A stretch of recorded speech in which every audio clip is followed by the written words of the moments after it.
सेवा से, घर की पूजा से और हमारा गौशाला में 10 गुना फल प्राप्त होता है।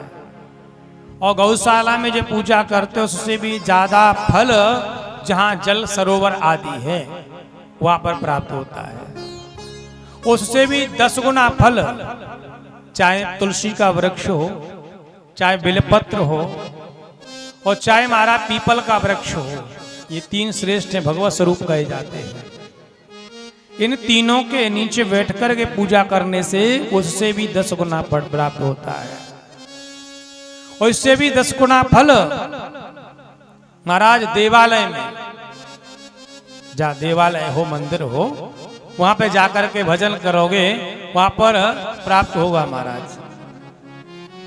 और तीर्थ किनारे देवालय तो उसमें उससे भी 10 गुना फल प्राप्त होता है।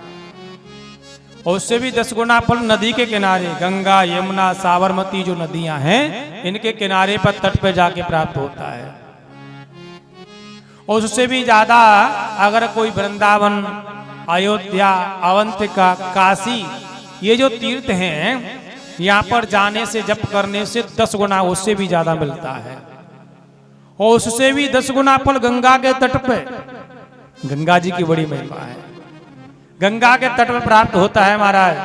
उससे भी 10 गुना फल प्राप्त होता है। और गंगा से भी 10 गुना फल समुद्र के तट पे मिलता है महाराज। गंगा से भी ज्यादा फल समुद्र के तट पे है, सागर का तट। और सागर से भी 10 गुना फल पर्वत की चोटी पे बैठ के भजन करने से मिलता है महाराज। पर्वत का शिखर हो, हिमालय पर्वत, सुमेरु पर्वत, विंध्याचल पर्वत, मंदराचल, इन पर्वतों के शिखर में बैठ के भजन करने से फल प्राप्त होता है। फिर किसी ने कहा महाराज अगर यहाँ भी मन न लगे तो क्या करें? फिर तो भैया ऐसा करो जहाँ तुम्हारा मन रमे वहीं पर भजन ज्यादा करना श्रेष्ठ है, वहीं पर फल की प्राप्ति होगी महाराज। सर्वस्मादधिक संज्ञेयम् यत्र वा रोचते मनः कृते फलं ज्ञेयं यज्ञ कूड़दानादिकं तथा। सब जगह तुम भटका है लेकिन मन कहीं नहीं लगा, तो भैया जहाँ तुम्हारा मन करे, मन लगे, वहां बैठ के भजन करो, वहीं पूर्ण फल की प्राप्ति होगी महाराज। लेकिन एक बात को भी ध्यान रखो, मन लगे भजन करो अच्छा है, लेकिन कलयुग में उस भजन का पूरा फल नहीं मिलता। जैसे आपने 100 मालाएं की तो 100 माला का भजन का फल नहीं मिलेगा। बोले क्यों, ऐसा कैसे? बोले इसमें थोड़ी न्यूनता की स्थिति बनती चली जाती है। सतयुग में जो फल जप करते थे, यज्ञ करते तो पूरा फल मिलता था।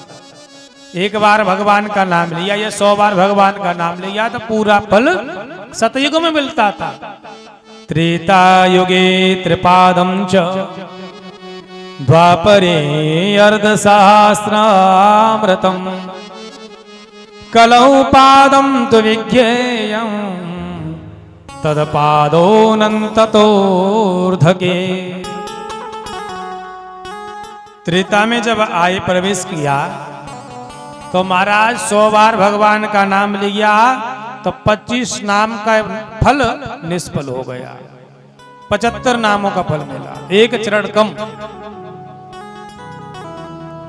द्वापर में आधा, 100 बार नाम लिया तो 50 का फल मिलेगा, 50 का नहीं मिलेगा।